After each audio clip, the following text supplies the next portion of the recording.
За. Тэгээ Хабул хаантай байх хугацаанд гэргийтэй болвоо.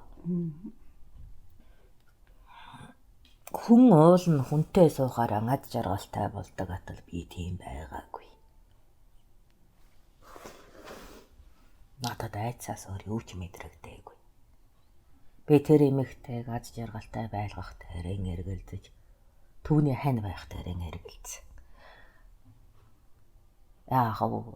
Бусад хүнээс та зовж байна уу гэж асуухад хаантай суувал гэдэг хүүхнүүдэд хачин жигтэй яагаад би байж болохгүй гэж боддог байсан хэрнээ. Толгой дээр яг эмэгтэй хүнийг хариуцах болгоод ирсэн чинь яаж ад жаргалтай болгож яаж баяр цэнгэлтэй болгодог сургалт надад ерөөсөө байгаагүй. За тэгээд гэтэл гэр бүлийн асуудал бий болчиход байсан. За хаан ингээд идүү хөрөнгөөгөөд би чинь өөр ингэсэн гэртээ тогоо шанахтай өдөртөө олох хүнстэй болсон авч гэртээ очихгүй байхын шалтгааныг ирж байсан. Хормыг хүнтэй суухыг хүлээн зөвшөөрч чадаагүй. Албагдсан хүчин давтсан мэдрэмж. Бороо хоогоосоо зугтах шалтгаан болж байлаа. Хинээс тусламж авахаа мэдэхгүй. Засгаан дагаад эр нөхөр нь бай гэхээр өөртөө итгэхгүй. За нэг тиймэрхүү байсан да. Тэр үед л бараг амьдралд анх удаа засгаан эсэргүүцсэн. Ийм шаналж байгаа маань харж байгаагийн хувьд хаанд баригдсан. Чи яагаад миний засгийн гэрээс явахгүй юм? Яв. Гэргийдэн очгаад зэмлүүлв. Яг л эцэгтэй загнуулан зэмлүүлж байгаа мэд. Нялхарсан мэдрэмж. Төрөм ойлог ном байж хэлвэ. Таны шийдэлээс болоод эцэг минь байсан болоод үгүй би наад охинтой ч суухгүй гэж хашгиргасан. Хаантан нэгэнд гэр бүл болгосон учраас эсэргүүцэж чадахгүй. Гэхдээ өөртөө итгэл болж чадахгүй даа шаналн инлэж засгаан буруу шан гүнэж гутаж байна гэв. Хаантан дээр уйдан над бүх хүнд засаг таалагддаггүй маа. Энэ хамгийн энгийн засаг байх. Хамгийн хүнд засаг байх. Цаазын засаг байх нь өөрөөс хамаатай. Нэг цаг үед бусдад таалагдаж хэв амьдралыг өгч нөгөөтд таалагдахгүй хэв амьдрал нь салаж буймэд сарниж буймэд санагдана. Гэхдээ хэрвээ засаггүй байсан бол ямар байх тусаа чамд төсөө байна уу гэв. Засаггүй байсан бол ямар нэгэн аргаар хүн гэдэг оюунлаг амьтан, ухаалаг амьтан учраас аргаан олоод амьдрах байлгүй дээ гэв.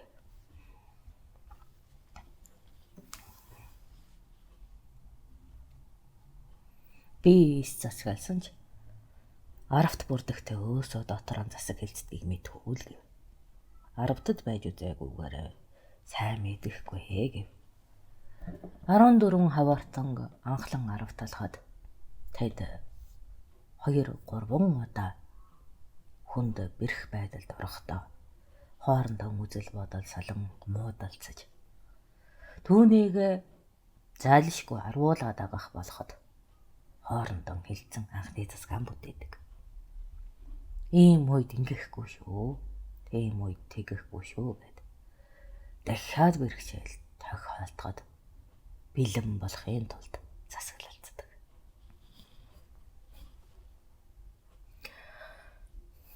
Дутаахгүй шүү. Чи чи өнгөрөө зангаа дараарай гэх нь хэлбэг байдаг ч энэ ч гэсэн засаг юм шүү дээ.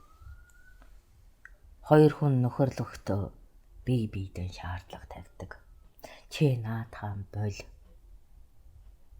чи энэ зангаа тат гэд нарийн тодорхой засгуудыг өгдөг. Тэгэхээр хүн хамтран амьдарч байгаа үед бэрхшээлийг давахын тулд засагладаг юм шүү дээ.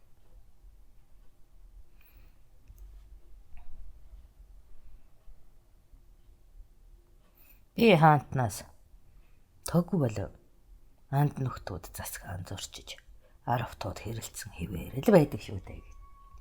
Энэ үед яануу гэхэд ноёд сайдууд хүртэл өөсийн гаргасан засгийн хөвддөг. Зурчдаг. Бүгд засгаан дагдаг бол миний зовлон маш нэмгэн байхсан. Харамсалтай нь надаас ахуулаад үлмээд орох үлчирхэн хүү хүртэл засгаан зурчдаг. Ийм хүмүүн төрлөختөнд ямар засгийг заавал биелүүлэх ёстойгоо ойлгох ухамсар байж иж сая засаг хэлбэр шин соёлждаг юм. Заавал хийхгүй бол болохгүй зүйл гэдгийг сургаар сонсох биш, биеэр туулсан. Тэр биеэр туулсан нэг хүлээн зөвшөөрч хүндэлсэн хандлага бий болж иж засаг сая хэлбэршдэг юм гэж хэлсэн юм.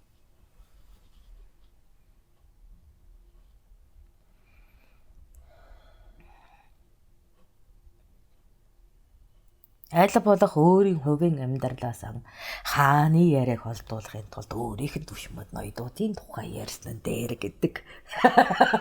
Тэр учраас ноёдуудтайгаа таныг мэдсээр байтал, таныг гадралсаар байтал засаж орчгод та яагаад бүгдийг нь хороохгүй байгаа юм бэ гэж асуув. Тэдний засаг зурчил дотроо 3 янзаа.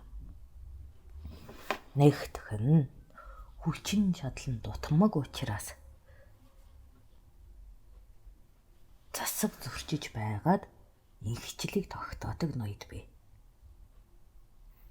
За ийм явдал нь хөлийн ноёдод их гардаг.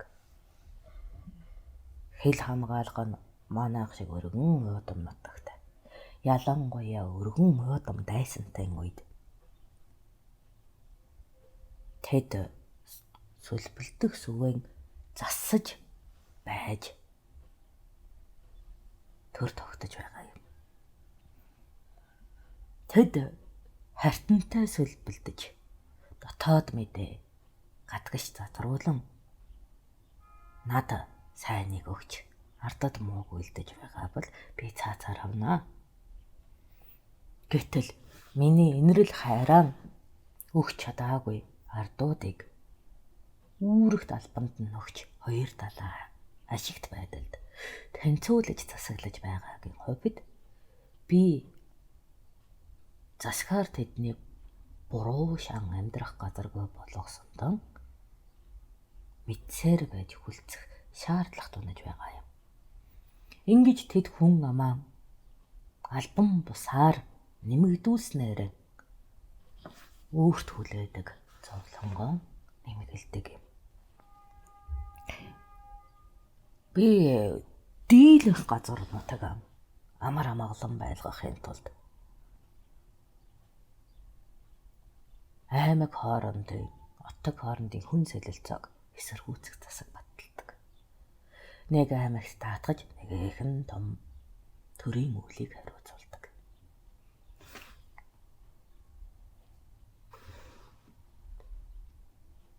Гэтэл сул ардууд гарч ирж тэд засаг захаргаанаас зүгтааж зарим нь ой тийш, зарим нь говь тийш зүгтаад. Тийм зүгтахдаа тэд нэр төр засаггүй бол бусдад хичнээн мөхс байхan ойлгож эргэж засагт нэгдэхийг оролддог. Анханасаа засгаас гаргахгүй байхын засаг гаргачаар буцаан оруулахын чийдээгүй байгаа энэ хоосрол дээр говийн ноёдууд зам тавиж өөсийн хүн бүлээ нэмэх тэгээд л тэсэж үлддэг юм. Танан аавн миний ард түмийг зовоо гэж байсан. Чи юм уу залжин хулгай миний дэргэд байх ёстой юу гэдэгт өдөр болгон эргэлздэг. Чи нэг өдөр миний алтан дамгыг чирээ явцсан байхад би лав гайхахгүй. Чиний эцгийг хэн мэднэ? Хүн мэднэ. Түүнд ер нь говийн аймагтаас адуугаан алдаагүй хүн байгаа юугүй юу эргэлзээтэй. Гэтэл яагаад өршөөж байгааг чи мэднэ үү гэв. Яагаад нэ гэхэд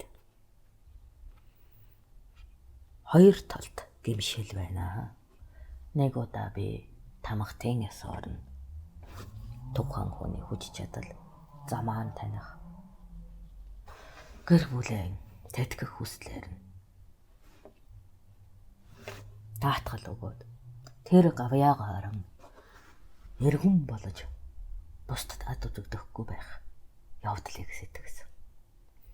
Гэхдээ миний даатгасан алба хүнд байсан учраас эцэгч нөхчж би тэнд хоёр дахь гмийг хүлээсэн. Яг засхийнхаа дагуу хийх гэхэд эдээ зовлон үрлээ.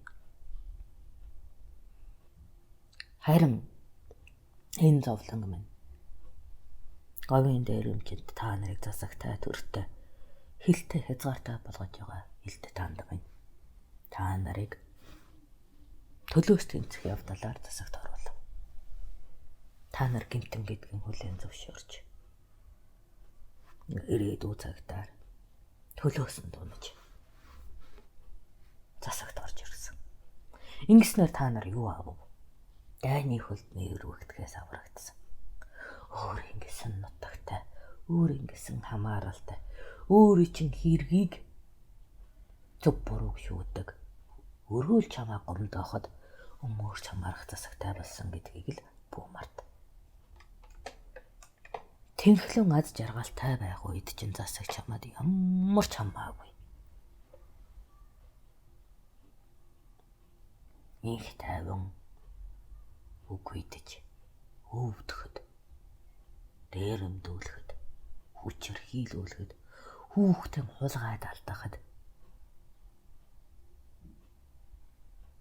тоймор болгоод, гам болгоод, цут болгоод чин төр хэрэгтэй байсныг ойлгодог. Тиймээс цутаас нь төр донжээ буцаж ирдэг. Хулгайчид эдэн алдчаад хулгайчийг хөөе гэхэд хаа нутгийн иргэн бэ гэдгийг мэдэхгүй. Ямар замаа шиглэн дутаасныг мэдэхгүй чи. Тэний хойноос нэхэж ис чадах та. Засагтай байхыг хүснэ. Цагт чи засгийн зүвийг магтаж ноёндон адуу малаан алдаснан хэлж гачигтан дутааснаа өгүүлж харин ноёнчин энэн явдлыг сонсоод хулгайчийг илрүүлэхийг оролдоно. Оролдоно гэснээс бүтээн гэж хэлээгүй шүү. Яагаад гэвэл дотор хулгайч байвал манай ноёд учрыг олж дийлдэгэ. Энэ л түүнийг ноён байхад хангалттай хүч чадал болгож байгаа юм. Харин гадар хулгай байх юм бол хоёр улсын их тайван ярилцах үед ноён чадхынхаа хэрээр чамд авилга өгөх. Энэ нь чамайг өлдүүлэхгүй өвлөн давах хэмжээнд л өгч чадах нь түүний хишиг. Өгч бай гэж би тэднийг ноён болгодог учраас гадар хулгай дээр алдсны чинь биш гэхэд амь залгуучийн төвшөнд төр хишгэлхийг оролдоно. Гэхдээ энэ хишиг зүгээр хураваараа шиг тэнгэрээ сайн бууж чаддгүй учраас тэр хилийн ноёдууд амар амгалан сахидагтай адилхан төвийн ноёдуудыг би сан бүрдүүл гэж шаарддаг. Нэгж өрхийг анхдагч өвлөө давах хэмжээний эдтэй байлихын төлөө сан өгч хоос орсон үгүйдсэн баталгаатай үед тэтгэх хэдийг аюулгүй газраас өгдөг. Ингэж л бид нар бие биенээсээ хамааралтай бие биенээ амьдруулахын төлөө засаглаж байгаа юм. Энэ ойрших вэ? Чиний зүхээд байгаас зүхээд байгаа төрчин шүү дээ л гэж хэлсэн юм. Тэгэд заавал гэр бүлийн хэрэгт орооцолдож намайг ир юм хүнтэй суу, энэнтэй суу гэх ёстой мó засаггүй гэв.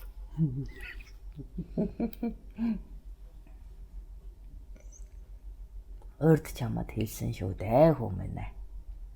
Засаг зөвхөн ирээдүйд орших боломжтой зүйл дээр богддог. Өнгөрсөн өнөөдөр хоёроор таслагддаг зүйл дээр засаг орших боломжгүй. Чи ир хүнтэй сууж болно. Гэхдээ үр гэдэг зүйл байж гэр голомт ирээдүйтэй болдог юм. Өнөөдөр орших голомт бэбинээс түшиг сэтгэлд засаг хэрэгтэй юугүй юу? Тэгэхээр тэн дээр би засаг тавихгүй. Нэг удаа болоод дахиж давтахдаггүй зүйл дээр тэсээд гаргаад би засаг тавихгүй. Харин маргааш эмэгтэй хүнтэй суугаад чи охин хүүтэй болоод нөгөө хүүчин эмэгтэй хүнтэй суугаад энэ үргэлжин давтагдаж байгаа үед тэр үед та нарыг хэнтэй суухтаар би засаглахаас өөр яах вүлээ гэж хэлсэндэг. Хаантай засгийн тухай ийм ойлгомжтой эцэг хүү шиг ярьсан цөөхөн хэдэн тохиолдолд нэг юм. Гэх тамааш их тайвширсан. Тэгээд засгийн дагуу би ир хүн байна гэж нөхөр хүн байна гэж яана гэсэн үг вэ? Та надад төртөд нөхөр хүн гэж яаж тодорхойлсныг хэлж өгнө өө гэв. Амь хүний дэргэд амьсгалаад тийм үү? Сэтгэлийн шаналлыг нь хуваалцаад үртэй болоё гэх юм бол үйлдэлээр зүтгээд малтай болоё гэх юм бол толгоогоо хоослоод торготой болоё гэх юм бол шүрмсөө сунгаад амьдарч байдаг амьтан ир хүн гэж нэрэлдэг ингэж хэлсэн юм. Нэрээ тийм засаг байна уу гэхэд бараг ал байгаа шүү гэсэн. Би хаанаас асуув. Тэр ир хүн гэдэг нь ямар нэгэн одоо тодорхойлтоор бүрэн бүтэн байх ёстой юу гэж асуув. Нэг зүйл бүрэн бүтэн байх ёстой гэв. Юу гэхээр эм хүн хоёр хөхтэй түүгээрэн хүүхдэн хөхүүлдэг учраас эм хүн болгоо гэж засгалсан. Ари хүн саванд хүүхэд хийдэг учраас хээлээ өгдөг учраас эр хүн гэж тодорхойлогдсон. Чиний тэр эрэгтэн бүрэн учраас чи эр хүн мөн над гавал нүд чин дүүрэн гар хөл чин дүүрэн байна уу гэдэг ёо засаг тусгалтаагүй учраас хамаагүй гэсэн юм да.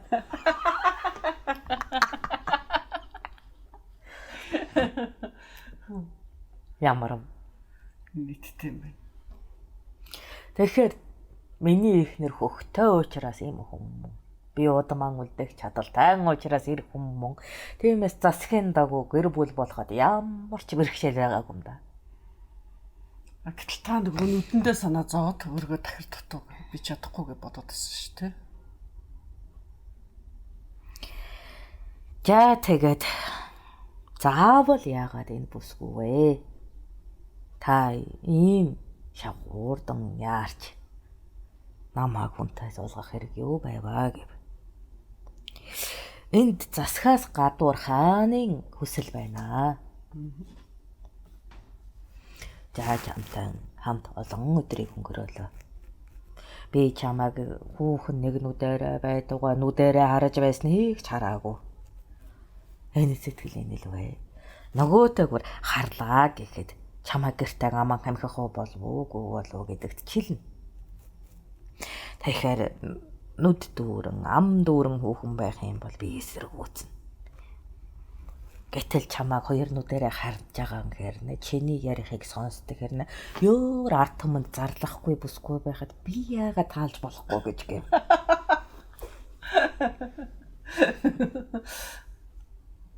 Энэд би хэлэгнэ нүдтэй. Өөрийнхөө эрх ашигын төлөө бүсгүй сонгосон бол өөрөө бүртлэхгүй яавэ гэж. Дахиад чамаагүй бүртлэх хүсэлтэй болохоос хүүхэн бүртлэх хүсэлгүй. Надад тийм үү. Энэ хамаг Монголоос гадна өчнөн ханилаг аймагтууд, бүр харь аймагтууд өмгтэй хүн өгье гэхэд би аваагүй байж л байна.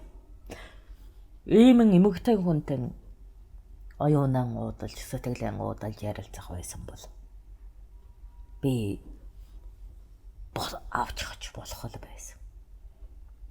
Надад зүгээр л энгийн чин хөө шудраг тайныг ард хэрэгтэй байсан. Яагаад гэвэл би тэр ард гэдэг зүйлийг аз жаргал гэдэг зүйлийг чадхааран өгөхийн тулд тусгаар тогтносон улс байгуулж, тусгаар тогтнолоонд зарлахыг хичээж. Энд нэгж эргүүнэ, нэгж арднэ. Цэнгэлтэй байж чадаж байна уу гэж хэмжихийг хүсэхдээ чамайг дэрэгдэн авчирсан. Мэдээж аягачин шибгчингээсээ би чамлууган адил үг асуунаа. Гэхдээ тэдэн эмэтгэн ихэн уучгаас ганцаардуулах нэхээ. Жанжид түшмэдээ сайн асуунаа. Эрхээ бариад сэтгэлээ нугаад байгаа нэхээ. Тэгээд гарч яваад хамаагүй аль аймгийн хамаагүй хүнд асуудал бэрхшээлээ асуухад онож асуух нь ч юу бол тиймээс чи минь тэмтгэл болж байгаа. Чухаг юм аа.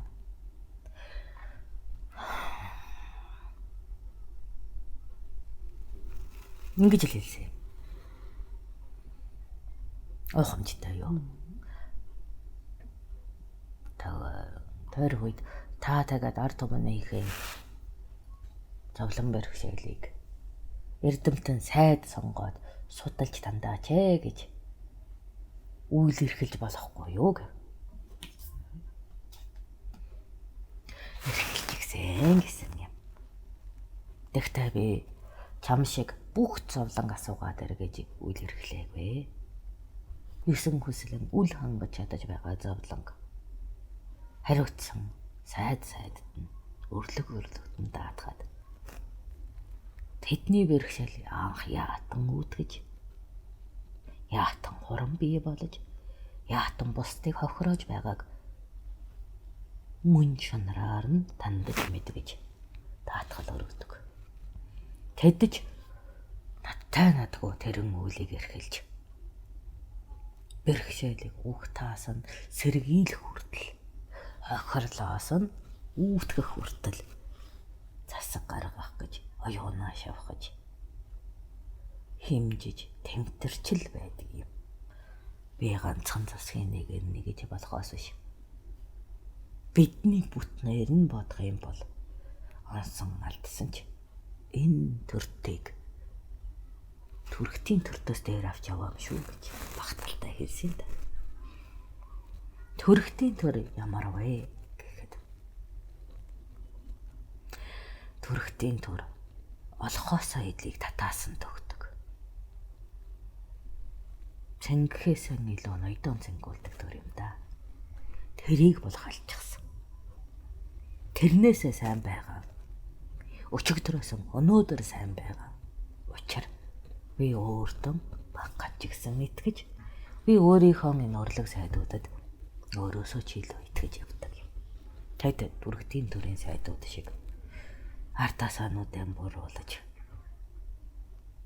амаргасаа хүртэл эдэнүүд тим сайдууд биш юм аа гэж хэлсэн юм. Тэгтээ та нар алддаг. Жишгэн минийгэр бүлийн засаг төр гэхэд. Тийм ээ. Бид алддаг. Тэгтээ ард түмэн минь бидний алдааг засах замыг зааж өгнө гэж итгэдэг. Тиймээс өнөөдөр судлаасан айхгүй байна гэж хэлсэн юм. Охомжтой юм. Хаан би алдна. Алдахад минь түших гэж анд болсон сайдууд минь байдаг. Сайдууд минь алдахад тэднийг түших гэж ардууд нь байдаг. Бид ядаж хамтдаа байх юм учрыг олсон. Аравтын ноёноо түшиж, аравтын ноёд 100-ын ноёноо түшиж, алтхаас нь сэргийлж хороос нь холдуулж байгаа учраас хүн богинохон хугацаанд бид хамаг Монголын ханилаг гэж ядах ханилаг аймагуудад нэлээд зөвшөөрүүлсэн юм. Бид татараас ч төрүүлж тангуудтай харкитантай нэлээд зөвшөөрөлд орсон. Биднийг муу сайн гэдгийг хэмжихийн тулд альваа ижил гараанаас ихэсэн аймагтыг чи ойлгомоор байх юм бол татарыг тандан мэд. Яагаад гэвэл тэр цагт татарын ханилаг бий болохын тулд 9 төрөм чигчирч зүтгэсэн. Өнөөдөр болтол тангуудад хүлээн зөвшөөрдөөгүй. Харкитаанд хүлээн зөвшөөрөгдөөгүй. Алтан улсад хүлээн зөвшөөрөгдөөгүй. Давах бэрхшээл арвинтай байна. Би ганцхан алтан улсад л хүлээн зөвшөөрөгдөөгүй. Бусдад нь зөвшөгдөж байна. Энүүгээр намайг татарын ханаас илүү амжилттай байна гэж бод. Хэрэттэйгэн харилж наймаа тэгш. Олохнууд ангуудтайгаа хэрэлцээр тэгш. Баргуучин төхөм ан иргэнд дайм байлдаагүй баасан хүслэг идэн амаад өгөөч будаа торго дамжуулаад амьдрна гэсэн гэрээ бат. Ядаж арт өмнө биднийг байх ёстой гэдгийг дээр энэ бидний өмч гэдэг дээр маргахгүй тусгаар байхыг хүлээн зөвшсөн гэхээр ганц бэрхшээлээр биш. Олон давсан бэрхшээлээр үнэлбэл хамааг Монгол ижил гараанаас хөдөлсөн ханилаг аймагуудаас амжилттай дан орно. Мөн хэрээдийгэн бүүрэгэн маш сайн түшдгийн ховид бид энэ нь говийн цаад аймагуд дотор ол хамгийн хүчрэг. Хэрээд биднийг авна гэж үзэхгүй. Хамаг Монголын чирээдэн авна гэж үзэхгүй. Тус-тустай засаг-засагаан тэмтрээд байж байгаа ч гэлээ. Аюулд хамтран тулж бэрхшээлд хамтран гардаг гэрээтэй хүрч байгаа. Байлтахад хитрхий жижигхэн байгаа нь өнөөгийн давуу тал. Тэгэхгүй хэрээд Монгол хоёр нь нэгэн тогоонд орчих юм бол овоо том улс болоод ашигтай санагдаад байлдах гэж оролдох хайртан улс олширна. Тус-тустай жижигхэн байгаа нь ашиггүй харагдахын ач тус. Гэхдээ энэ бяцхан зүйлээс хүртэл ашиг олно гэж шунсан хүмүүс орж ирэхэд хамтдаа даваад нөгөөдөмөл нэгэн томон гүрэн улс руугаа адил хүч гаргаж байгаад өнөөдрийн бидний зал ханилаг хоорондын суухан байхгүй юу хүмүүс гээд найзуудтайгаа магтаад явсан даалгаадах чинь. Ингээд эхнэрийн яриа улс төрийн яриа болгоод их амарх. Та тэгээд улс төрийн яриаг сонсож байгаа технэрийн яриаг мартчих нь шүү дээ. За лабар ба эхнэрээ яриулахгүй гэж хийж байгаа юм чинь. Найзуудыгаа магтаж, ханилаг аймагуудын хаадуудыг магтаж, тэднэр минь итгэлтэй яг ойрлох тосом хаан маань нүдэн сэргэж эцгэсэн хөөрдөг юм. Өөрийнхөө зөв зүйл хийж байгааг мэддэг юм шүү дээ. Яагаад гэвэл тэд ололтоо олж хараад байна тийм ээ бурлаа. Тэд нөгөө ядуу бүрээ ханилаг аймагуд ижилхэн зовлонтой, ижилхэн хаантай өөр бодлого барьж байгаа ч гэсэндээ нэгдэх зорилготой байдаг.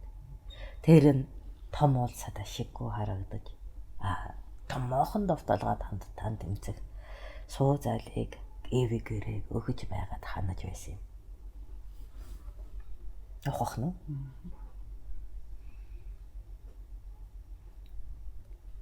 засгууд нь бие биенийг тэтгэх бодлоготой. Тэмэн учраас арт өмнө нь хүртэл бие биенийг орших ёстой гэж бодно. Бие биенийхэн өндөр ачийг мэднэ. Бие биенийхэн сул талыг ч мэднэ. Яг л ах トゥ хаяалан бууж хоорондоо хэрүүл хийх мэтэл ханилаг аймагуд оршин шүү дээ. Гэхдээ ах トゥ бие биенээ хороотлоо бие биенээ зүгтдэггүйтэй адилхан хэн нэгэн айхтар том хутгуур хийчихгүй бол хэнэлгүүд бибинэ түшээдэл оршоод байсан юм да. Энэ нь томоохон гүрэн тэсэж үлдэх бяцхан буурай ард түмний нэгдэлд том хөшүүрэг байсан.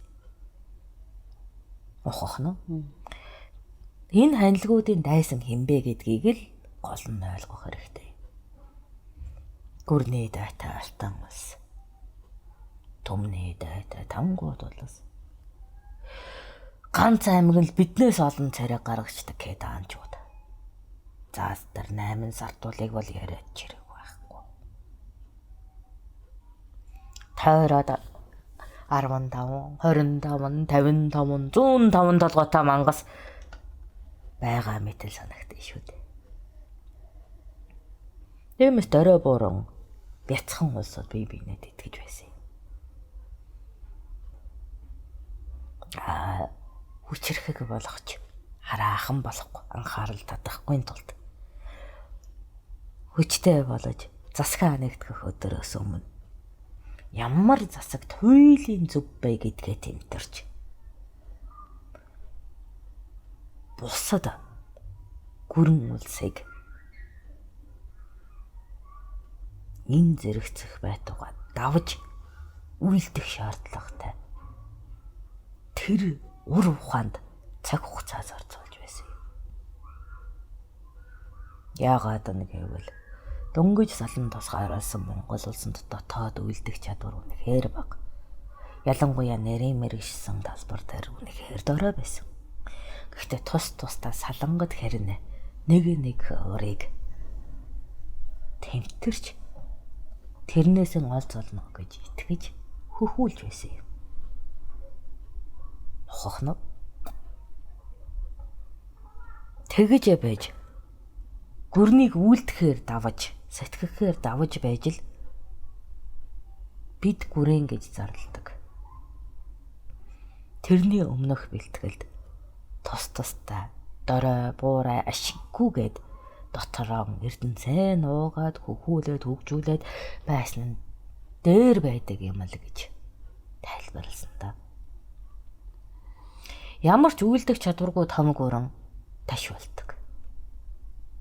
Яагаад гэвэл хэрэглэгч сонголтгүй болох үедээ хүссэн хүсээгүй тэр нүх рүү хундаг. Хэрэглэгч байхаас л татгалзах шаардлагын үүднээс бие биенээ дээр хангах гэж газар нутгийнхаа давуу чанарыг бие биедээ хүртэх гэж бусдыг гүйцэтлээ аргалаж, хөхүүлж, туршиж, тэмцэж байсан. Ийм цаг хугацааны хаан гэдгийг л ойлгох хэрэгтэй юм да.